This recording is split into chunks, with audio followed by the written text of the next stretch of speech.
Joining us now to dive deeper into the issue of these illegal weed shops across the city is David Gerber, who founded Sober at Home, an online counseling company that helps people suffering from addiction. Hi, David. Hi, thanks for having me. Thanks for being here. David, I know you're a big opponent of legalized pot. Why is that?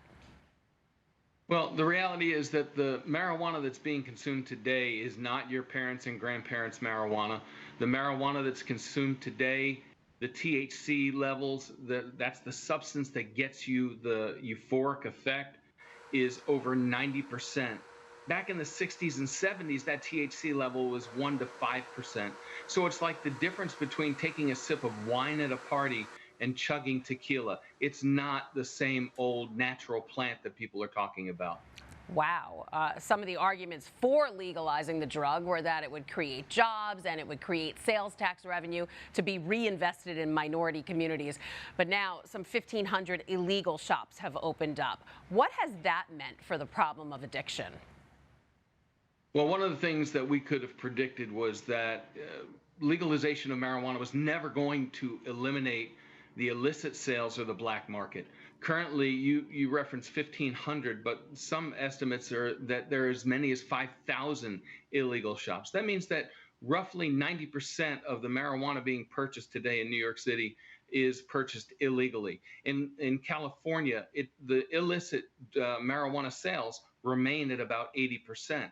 The tax revenue that we're going to be able to generate is not going to compare to the costs to dealing with the legalization.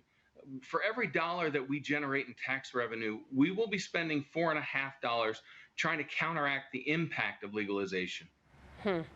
Well, some also worry that if you buy from an unlicensed vendor, the weed could be laced with something more dangerous than fentanyl. We're all hearing those stories. Does that concern you?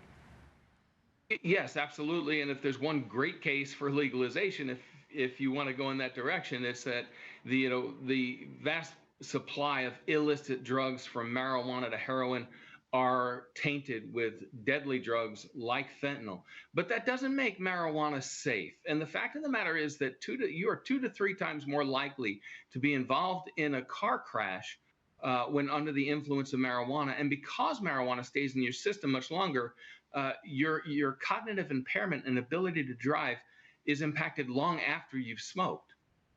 Wow. And when you think back to the pandemic, when we're talking about these illegal shops, the city handed out fines and did thousands of inspections to make sure businesses were following vaccine mandates, yet the illegal weed shops continue to operate. Why do you think the city hasn't been able to shut down these shops?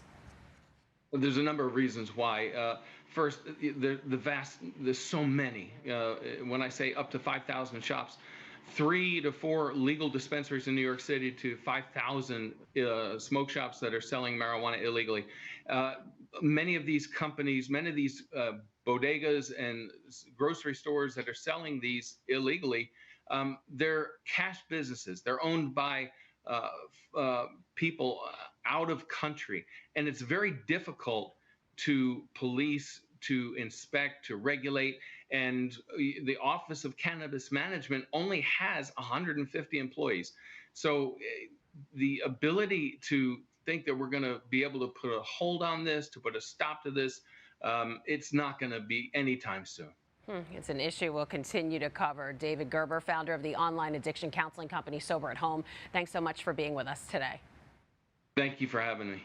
Hi, I'm Christine Persichetti, anchor of Currents News. If you like what you saw, please hit the like button on this video. And if you want to see more content just like it, subscribe and click on the bell for notifications.